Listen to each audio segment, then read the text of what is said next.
Good morning, everybody. Another Infinity Battle report for you here. Let's get our pen out. All right, today's a very exciting game between the Morat Aggression Force and the Combined Army. I will be playing the Vanilla Combined Army against the same Morat player we saw last week. And this week we're playing Frostbyte. Apparently around here, we like Frostbyte a lot. We've been playing it a lot. So to recap the objectives, kill more stuff, hold the exclusion zone by having points in it, which is different from last season, or last time it was a mission in a season, and have at least one active heating unit, and then, of course, 3 classifieds. A lot of missions this season are focused on classifieds. Like it or not, I don't particularly, but I deal with it. It's fine. The classifieds are a big decision factor when making your lists. You want to be able to do a spread of them, and I'll point out a couple things in my list that I did because of that. Special rules, a whole bunch of them in Frostbyte. Lots. Killer cold. Everything not in a heated zone that isn't a heavy remote tag will die at the end of the game.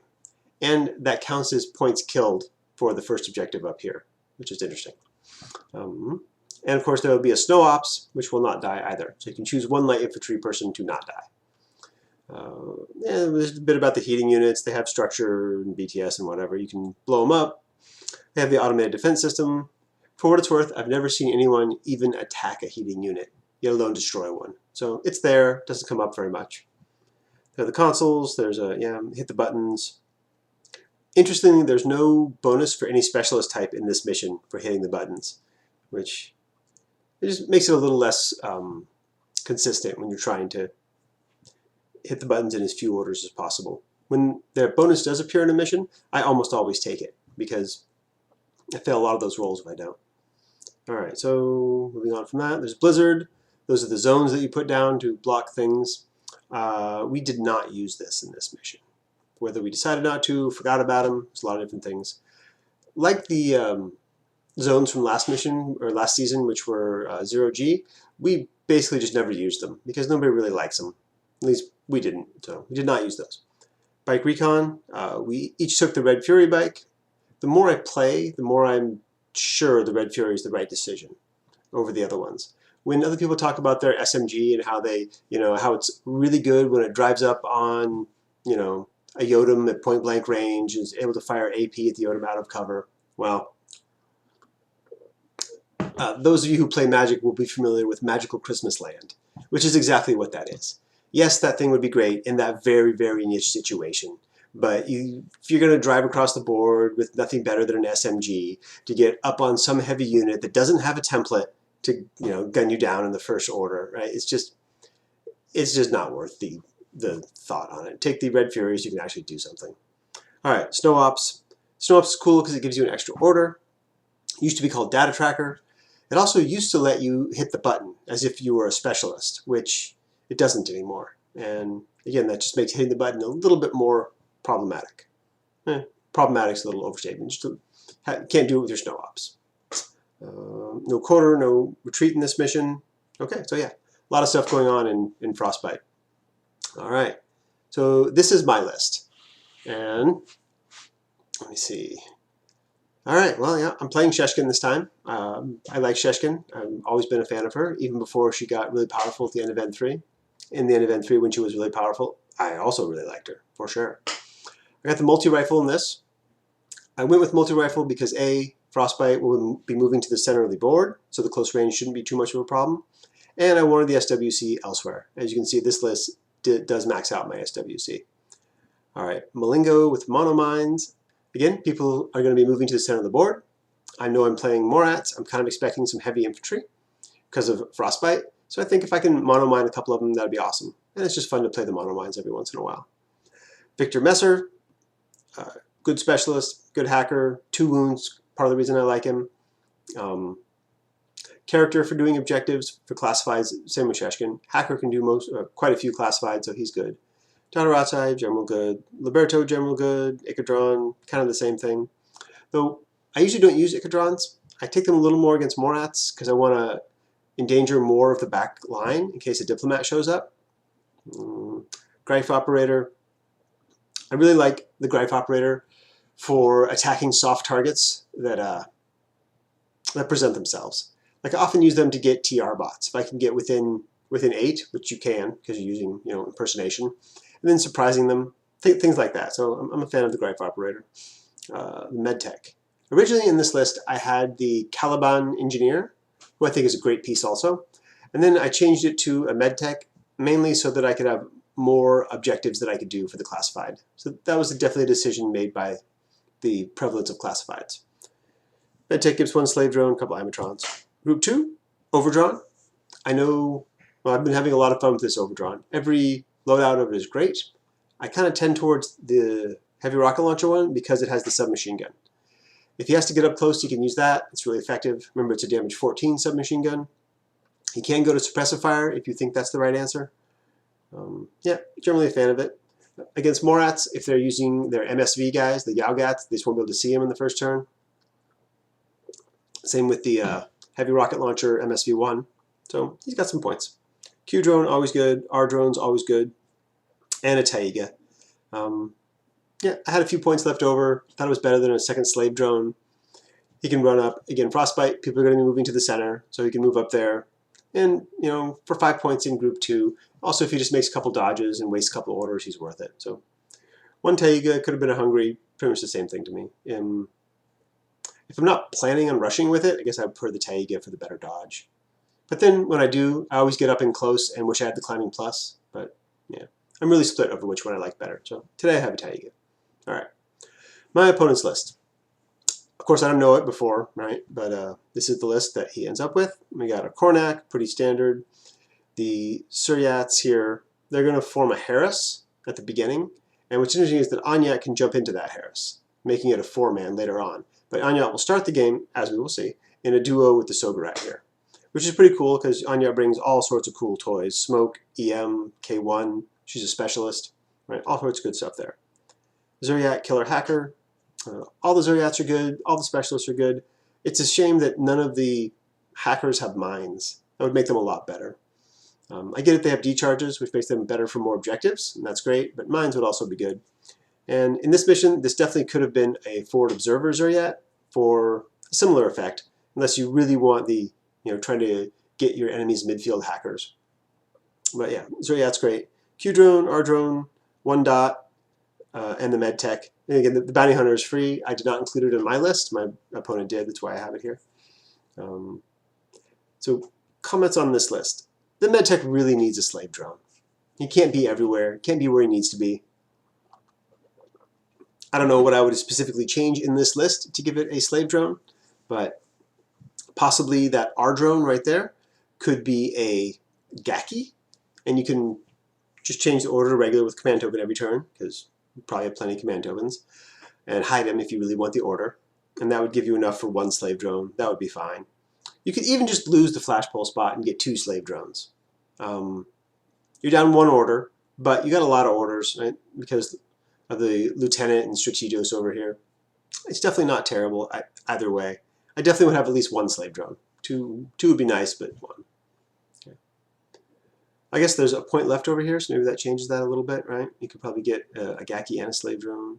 Well, you can do that anyway. Okay, whatever. I would get a slave drone in there. Moving on. These are my classifieds after the drawing and shuffling and whatnot. Telemetry, right? Spotlight somebody. I have Victor Messer. It's my only option to do that, but it's fine. I can do it. Test run should be easy. Got Doc Worm. Got a bunch of drones and a tag, right? That's good. Kidnapping, very unlikely. Only my 2 characters can do it because they count as veterans, right? So Sheshkin and Victor Messer, unlikely. I'd rather just secure the HVT. So much easier. So if it comes down to it, that's what we'll be doing. This is our board. I played on this board recently. I think we've moved it around a little bit since I played on it last. Maybe not, though. Things to know about this board. All of this clear acrylic stuff is opaque. You can't see through it. These white buildings you can go inside. These 3. The shipping containers you can go inside. I think nothing. I guess this building here you can go inside also if you want to. These fans on top of these things over here we do not deploy on. They're not fully supported. And by the rules of Infinity you can't go there. But you can still walk on stairs somehow. So yeah, we talked about it and said no. This little stair thing right here, this area, we decided to play that as a building. And what we mean by that is you can shoot into or out of, but not through, because that still allows this area open to play without that long line of fire kind of going under like that. And yeah, everything else is pretty self-explanatory. Move this down for a moment, show you one more building. This building also has an interior you can go in. I don't think anybody did. Okay.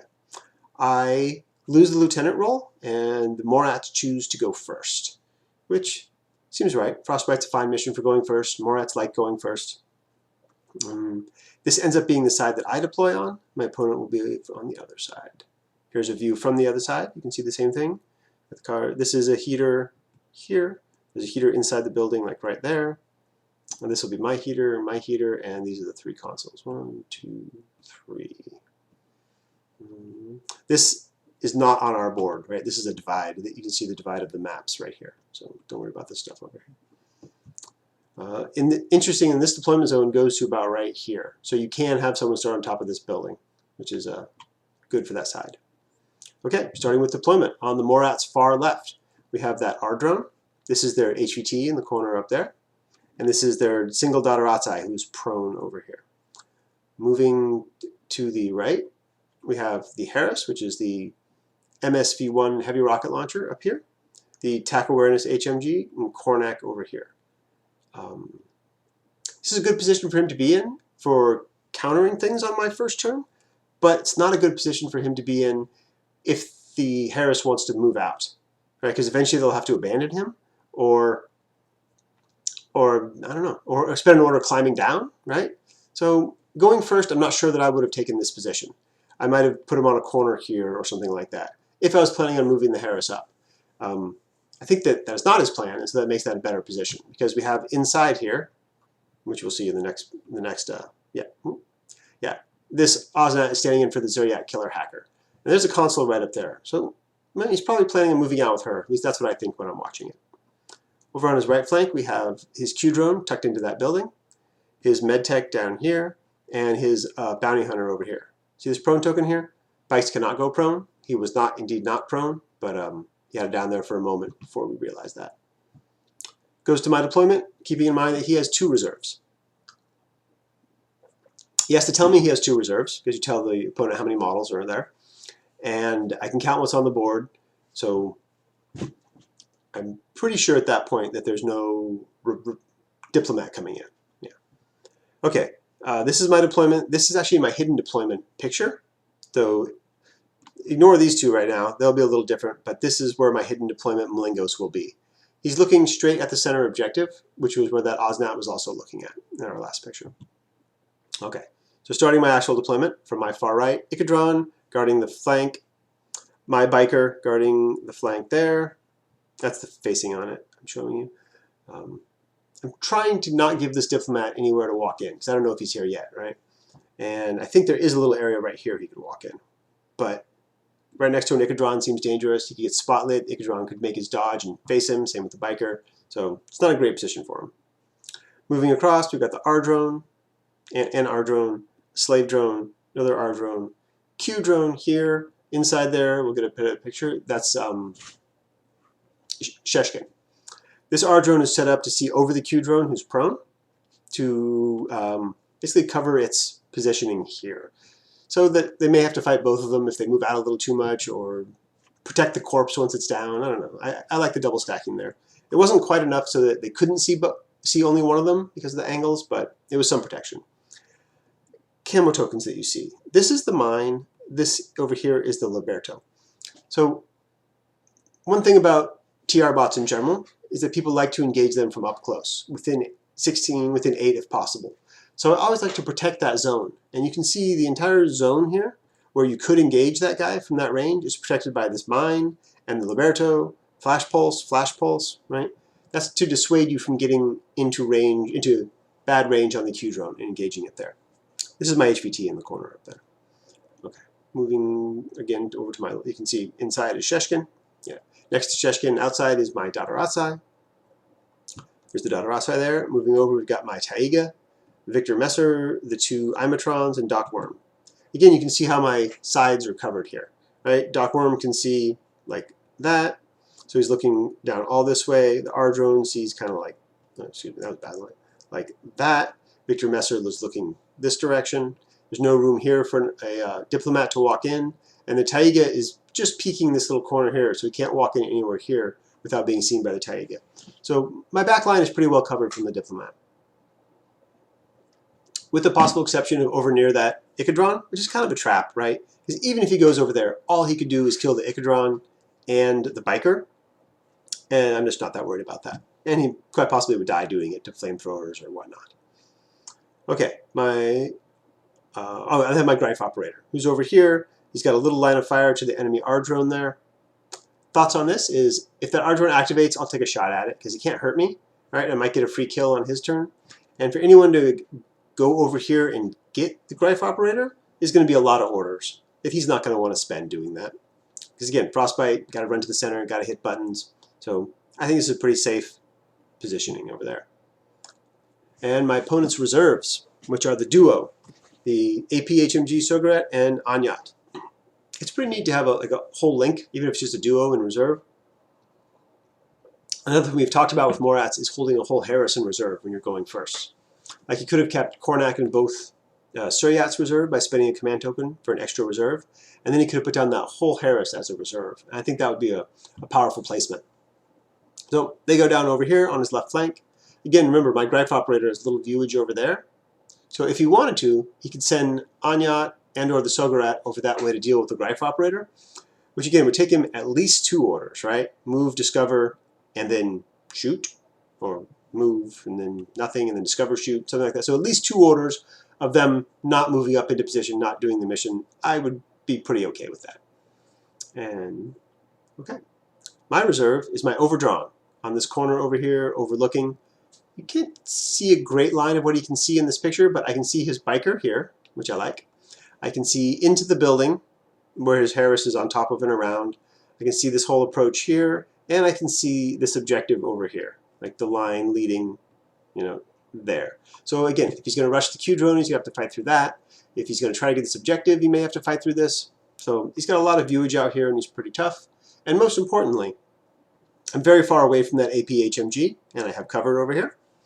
And his MSV-1 heavy rocket launcher on the top of this building here, my albedo counters that completely. So he can't engage me. I could possibly engage him if I want to, but if he's the link leader, I probably would not in the reactive turn. Yeah, but I do like this positioning on him. He's got a lot of coverage there.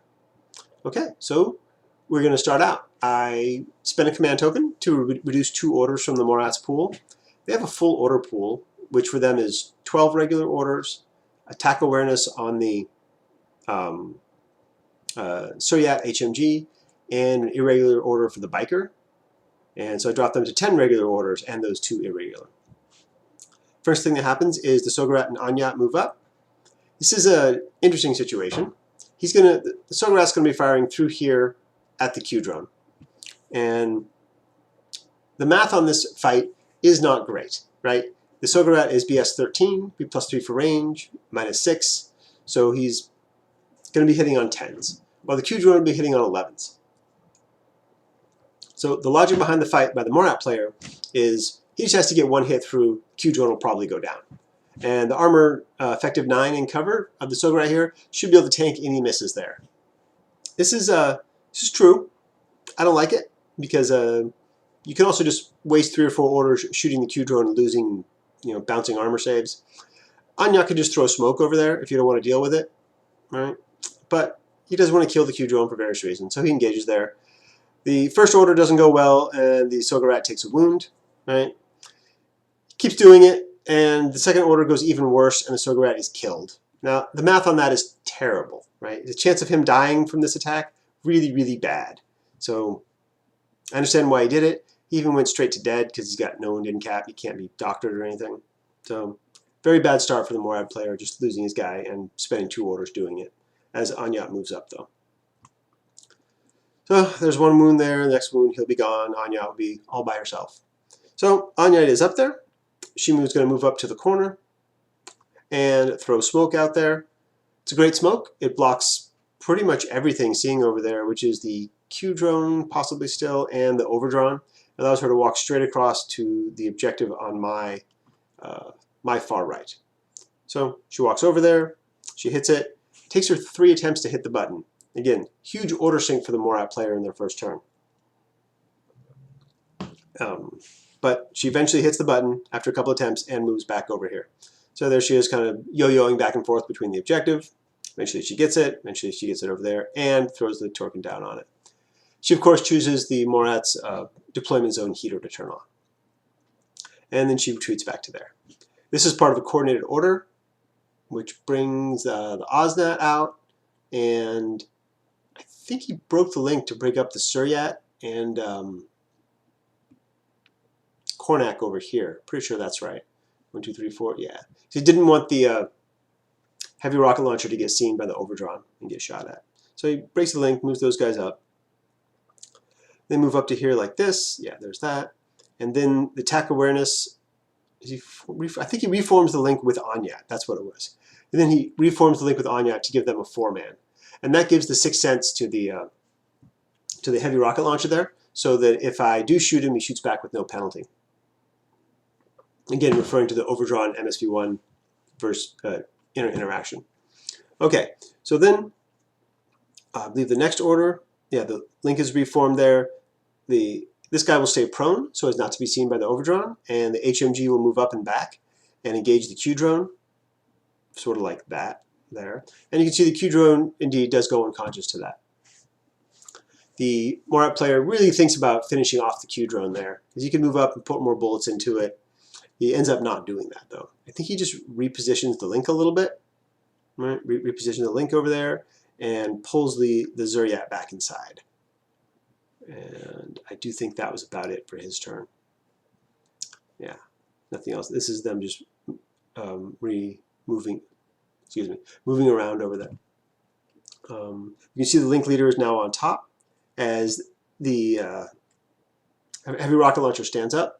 Gains line of fire to the overdrawn, who's over here. Maybe I can show you. No, but he's over in that corner. And the R drone down here. I think he just takes shots at the R drone because he can't see the overdrawn, and I choose not to shoot him because I don't want to take 3 active turn rockets. The R drone crits its dodge, and so nothing happens. The R drone stays there because it's really happy, and I think that was his last order. So they just remain like that. Yeah. Now we're doing impetuous on my turn. The Tiger runs up, and I think does a dodge to jump over there. That's where he ends up. Dadaratsa is going to run up here, end up like in this area. Yep, Dadaratsa runs up. So my plan at this point, which is probably interesting to discuss, right? Overdrawn is going to reposition a little bit, try to kill his biker. That's all easy stuff. Center of the board, Q drone's going to get repaired because I have test run. That'll happen pretty presently. And then I'm going to be trying to work out one of the members of his link, because if I can get him down to 3, then I can overdraw on him his missile launcher who's up there. Yeah, and the overall plan for the game is to save Sheshkin. Remember, I only have a multi-rifle, so I'm not doing any long-range fighting. And I really want her in turn 3, because they're going to cram themselves, they have to, up into the center zone to hold points. So then if Sheshkin can move up there and clear them out, that'll secure the center zone for me. And she won't die because she's the snow op, and for my opponent, Kornak is, by the way. I guess that's my overall plan. Hit buttons. I find myself a little short on specialists. I have my biker who's over on the right, and Doc Worm and Victor Messer who are over here. Yeah, okay, we'll see what happens here. So the first thing is Doc Worm is moving up, realizing that I may need Doc Worm to hit one of the buttons. He's going to actually move from his position over to here. Slave drone runs over here. Obviously, it takes 2 orders. Doc Worm runs over to there. Slave drone moves up to there. I get test run. Q drone's back online. Oh, and then I go for the Mlingos. I figure I have enough orders and enough time to send the Mlingos up, try to nip out one of these guys with a monomine. So it moves up. The Suryat tries to discover it on the first order, but fails. And then on the second order, as it's like leaping over this, both the Suryats hold, and it just ends up over here. There it is. So I place a monomine, right, looking over the Suryat, and then I peek the corner to shoot at him with my combi rifle. Of course, he's going to dodge, right? He does dodge. He is successful dodging the mine, but takes a couple combi rifle hits, but they bounce off his armor 7 and cover. and then he fails guts to pop inside here. So the Mlingos is going to move over here. This was part of the move where I shot him. That's why the mine is still there. Mlingos moves to the other side, creeps around to this corner to see the Q drone.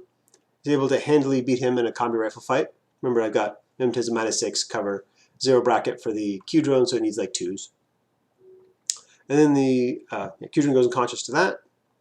His Dock Worm is right over there, so that's not a game ender for him. Mlingos peeks this corner, not quite far enough to see anybody, and drops a mono mine there. Now this mono mine, as we'll see when we lift the roof to this here, is doing this and hitting both of them, which is a pretty good situation to be in. I guess the Suryat did not duck back yet. He's going to do that later in the turn. He did not duck back to here when he took the hits from the combi rifle earlier. Okay, so now the Q drone, who's up and running, is going to zip up here, zip out like that, to get a shot on the Suryat. This is going to trigger a dodge on him, which will trigger the mine, which will trigger a dodge on the Suryat. And he, of course, can't shoot the Q drone, or he just takes the mono mine. So I don't mind moving over like this for the engagement, or I'll be out of cover for the first shot, right, as I move across, which is, of course, fine.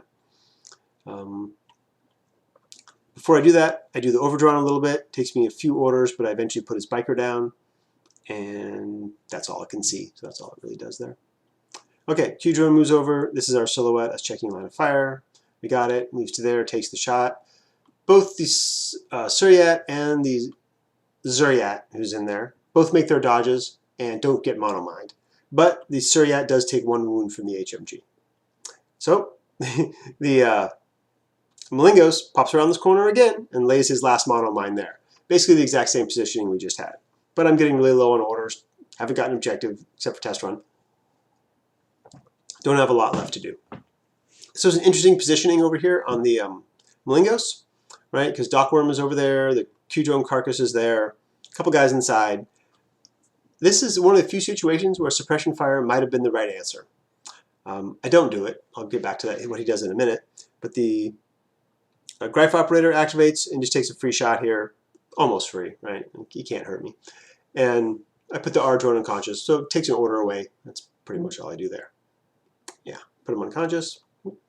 And then the Mlingos decides to go back into camo. I just wanted to, make myself harder to engage if that was going to happen. This is, like I said, one of the few times that I think suppression fire would have been better. That might just be in hindsight, though, because being in camo means I get to stay alive longer generally. Okay. What is this? This is the beginning of his turn, where we're checking lines of fire. Oh no, this is my last order, where my Tiger runs over here, just peeking over this corner here. Again, the idea, if I can waste enemy orders on it, great, right? I'll get a dodge, maybe 2, and get up close. That would be great to start my next turn with him sort of in this area. Okay, so that was my last order. Now it is going into my opponent's turn, where we're checking lines of fire here. We're seeing what his Dock Worm can see, who's right back there. What Dock Worm ends up doing is running out here and then kind of ducking back. My opponent was kind of trying to get Dock Worm to run all the way out here and trigger the mono mine. Not quite that big, but you get the idea. He determined after measuring movement that wasn't really going to happen. So he just goes out, heals the Q drone, goes back. That's the Q drone's unconscious. That's not Dock Worm's unconscious, because Dock Worm does survive. I reveal the Mlingos to take a shot at Dock Worm. Right? So if the first thing I do is reveal, I should have just gone to suppression fire. We probably wouldn't even have made this run if I did. Which meant the Q drone would stay down, at least for the moment. So my Taiga also fails this dodge and just stays where it is. Dock Worm gets there and back away. Q drone gets up. Yeah. There's him running away. There's the Mlingos revealing. He's back up. Okay. So my opponent again breaks the link because he doesn't want this mine that I set down here again to hit these 2 again. And it ends up being just 3, which is Kornak, Suryat, and Anyat over here. But 3 is fine for the active turn because my Albedo's gone. He doesn't have to worry about that. So he stands up, and the only thing this guy can see is the overdrawn. So we trade shots. 1 rocket gets through, and I lose all 3 wounds and go to unconscious level 2. Which is rough, right? I expect to survive that. But, armor, infinity. It's good this edition. It's not to be counted on. Just like his Suryat died in the first turn, his Sogarat, do a couple HMGs. My tag goes down. And you can see Doc Worm's right here. So until the tag's off the board, it's still there. And as he does that, though, he gets stunned by that R drone. The same one that crit dodged him earlier gets a stun through on him. And that's a pretty important stun, because from up there, he can move around on the top of the roof for the rest of the turn, right? Probably take out that R drone, maybe something else, get more commanding positions. So that was a really important stun that came through there.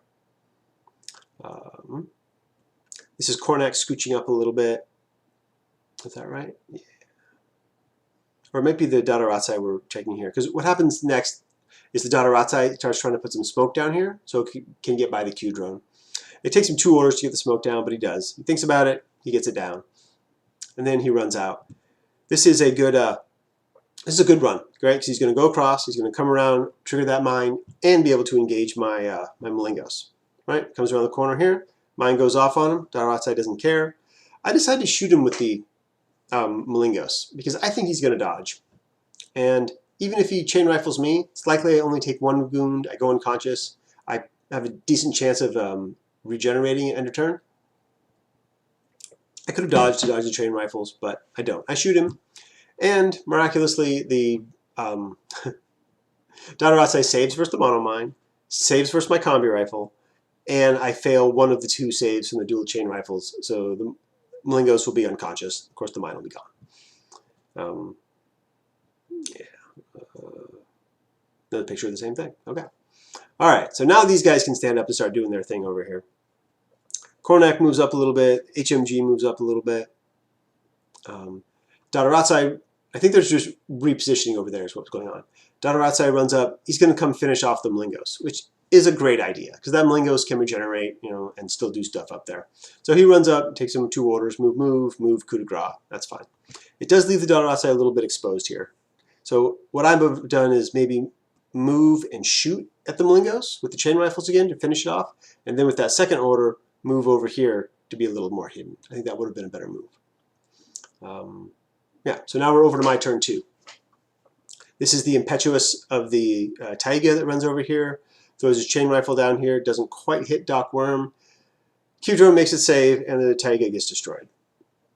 This is one of those classic attacks that I generally don't like, right? Because they get to put 1 chain rifle onto something and then take who knows how many hits in return. Yeah, he's dead. Okay. My Dadarazai would run out here in front of the same Q drone, so it doesn't. Just kind of chills there. And then this is Sheshkin moving out. She uses either her lieutenant order or the snow ops order first to come around here and kill the Dadarazai. It's not a problem. Victor Messer moves up. Now I know I have to get an objective. Right? We're in turn 2. We can't wait any longer on this. So Dadarazai moves up first actually and puts a smoke right on the objective. Victor Messer moves up and puts down a white noise here, which is going to allow my medtech to heal the overdrawn here.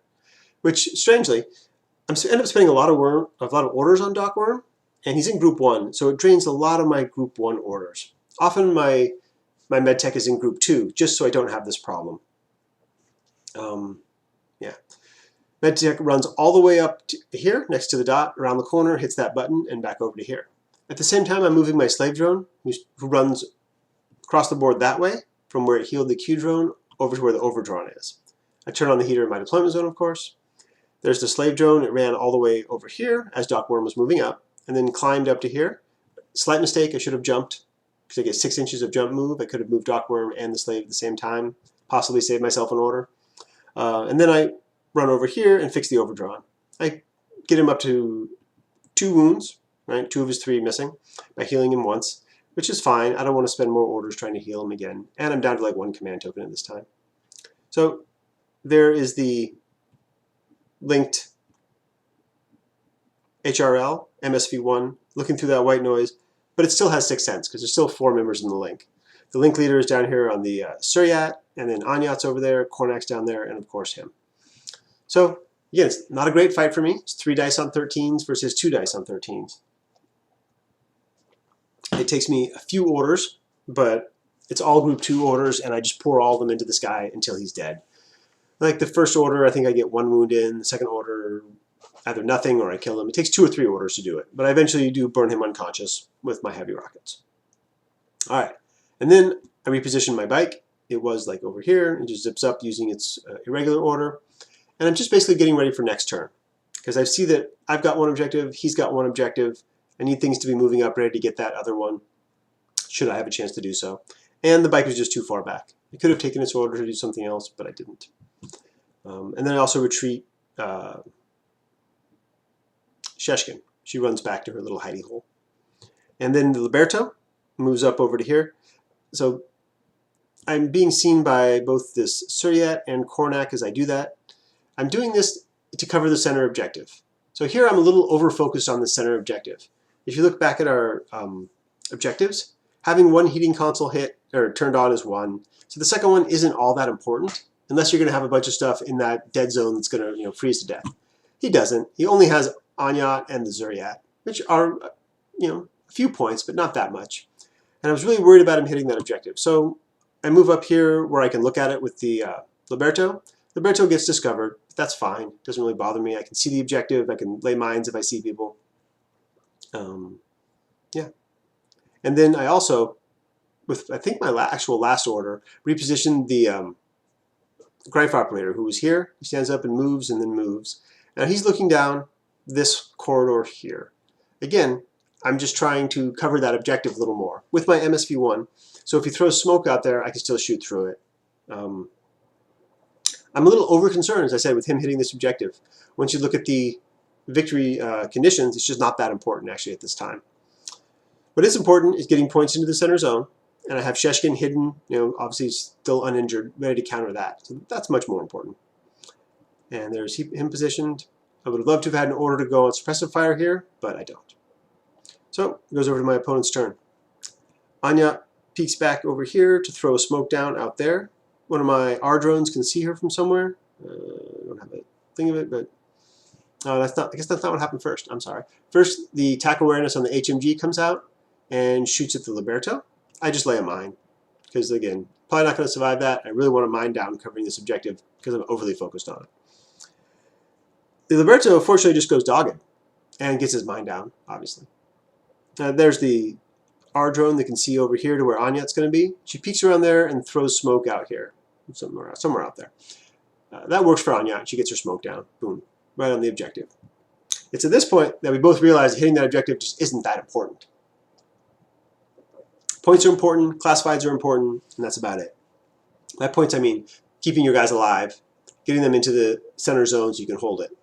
So the Suryat moves up. This I thought wasn't the best move because she should be moving back to survive. Otherwise, she's going to die in the cold.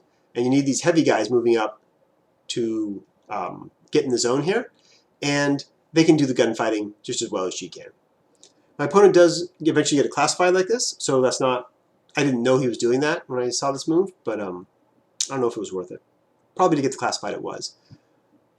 She comes to that corner there, looking down at the Greif operator. Takes him 2 orders, but she eventually shoots and kills the Greif operator. Again, 2 orders spent doing this in the last turn, I thought was okay. He's not worth a lot of points, so I was okay with him wasting orders doing that. And then he moves up and gets HVT espionage on my HVT, which makes that move just fine, right? Because it's his first classified. Puts us tied on classifieds, tied on heaters. So yeah, that makes that move just fine. There she is moving. The Suryat moves over there. The Link moves up. Of course, he's a bit short on orders because we're into turn 3 here.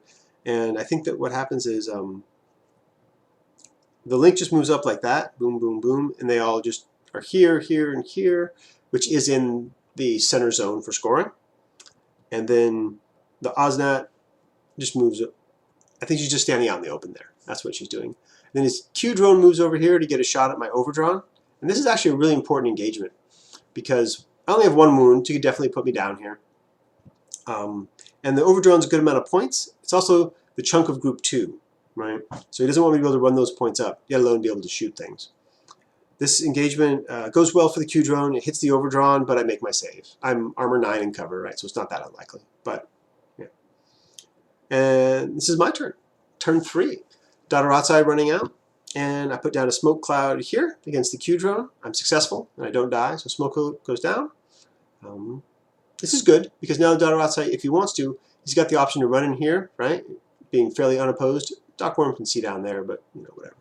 And then from in here I could dodge out to there, and that would give me a berserk over this way to probably kill somebody in there when I berserk. And killing points is important in this mission. Trading a 14-point dot for a 40-point heavy in there would be great. Okay, so then my biker over here, who rolled an MSV1 on its booty chart, dismounts and vaults this stuff because I couldn't vault it on my bike. The bike was too short, S2 is taller. So vaults this, goes to right here, sees the Osnat. Using my Red Fury, my MSV1, I'm able to kill her without too much trouble. And then Overdrawn climbs down, spends most of the orders in Group 2 just running up to here. I'm just trying to get points in the zone. It's all that matters, right? I'm right next to the objective, so I'm definitely in the zone. Sheshkin moves up. Again, she wants to get her points into the zone. She moves to here, and then I decide to try to get my other classified. Opponent's HVT is there. And Osnat is there. She should not be there because Red Fury is shock. So I think I messed that up. I think we both messed that up. She's not shock immune for any reason. What I did do is run up my R-Drone with the last orders in Group 2, and then use Victor Messer to data scan her, I believe it was, telemetry her. I could have done it to Anyat, who's over there, but she would have got to reset against it, and I might not have got it. So I shouldn't have that objective, or at least as easily. When I do make the move, I think it's with Sheshkin, or maybe the R-Drone over here, I get with an 8, so Anyat's able to dodge, Kornak's able to dodge. There's the telemetry that I got, right? Anyat dodges over to here. Kornak dodges, peeking out a little bit to see Sheshkin. This is, I guess, Sheshkin moving up to there is what triggered those dodges. Because I want to be with an 8 of his HVT to secure it for the classified I know I'm not going to get. So they both make those dodges and now draw a line of fire to Sheshkin. Right? So if I activate Sheshkin, they can both shoot at her. That's a bunch of dice. She's real good, but there's no reason to risk losing her. My back of the napkin calculations says Sheshkin plus R-Drone plus Overdrawn are more points than Suryat and Kornak. And Anyat will die in the cold. So none of that is important. So I just stop right there. Let the, I do spend a couple orders running my daughter outside back to my deployment zone so that he won't die in the cold, just to save a few points. And that's the end of the game. This, I guess, actually should be 9, with a caveat of possibly 10 if I had been able to spotlight Anyat there. And the Morat had 1 heater turned on, and they got their 1 classified. So a 9, maybe 10 win for the combined army here. And yeah, exciting game, exciting mission, always love it. Could have been a little different had we used the blizzard zones. We generally aren't a fan of them, though I think actually we did forget them in this. That's all I have for today. Thanks for watching. Hope you enjoyed. Feel free to comment below on how much we should have used the blizzard zones. All right, ciao.